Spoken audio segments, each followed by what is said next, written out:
Nevšedný darček dostali v týchto dňoch motoristi v Holíči. 16. decembra bola slávnostne odovzdaná do užívania nová stanica technickej kontroly, nachádzajúca sa na Svetojanskej ulici. Jej otvorenie sa uskutočnilo aj za účasti predstaviteľov Krajského úradu dopravy, zástupcov dodávateľských spoločností i predstaviteľov samospráv okolitých obcí vrátane mesta Holíč.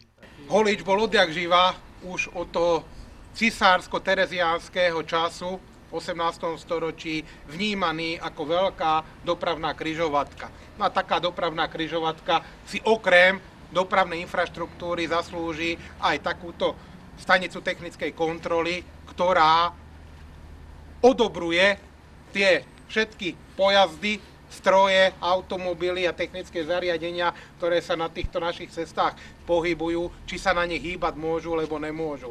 Takže nech táto STKčka slúži nielen občanom mesta Holíč, ale samozrejme aj okolitých obcí. Symbolickým prestrihnutím pásky prevádzku holíčskej STK oficiálne odovzdali do užívania prednosta Krajského úradu pre cestnú dopravu Jan Provazník a podpredseda Trnavského VUC a primátor Holíča Zdenko Čambal. Hlavný dôvod bol úplne jednoduchý. Pre okres Skalica jedna STKčka jednoducho nestačila. Tie kapacity boli podimenzované a ministerstvo dopravy sa rozhodlo, že vydá ešte jednu licenciu na vybudovanie novej stanice technickej kontroly. To bol hlavný dôvod. Prevádzka, ktorá je iba druhou v okrese Skalica, spĺňa požiadavky modernej stanice technickej kontroly. Uspokojí predovšetkým motoristickú verejnosť Holíča, ale aj okolitého regiónu. Každá STKčka musí spĺňať zákonom stanovené normy. My sme sa snažili trošku naddimenzovať tieto normy, aby pracovníci tu mali príjemné prostredie.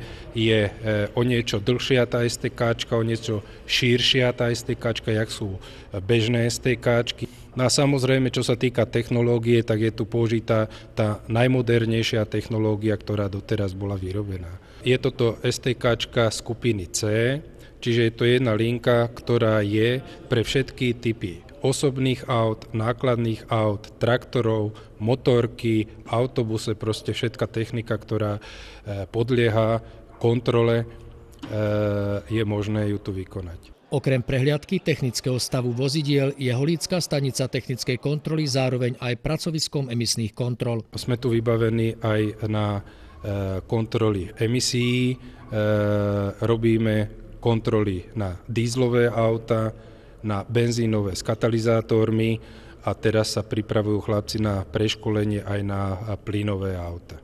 Nechať si skontrolovať technický stav vozidla či vykonať emisnú kontrolu budú môcť záujemcovia na stanici technickej kontroly v Holíči v pondelok až piatok od 7. do 16. hodiny, v útorok v predĺženej prevádzkovej dobe do 17. hodiny.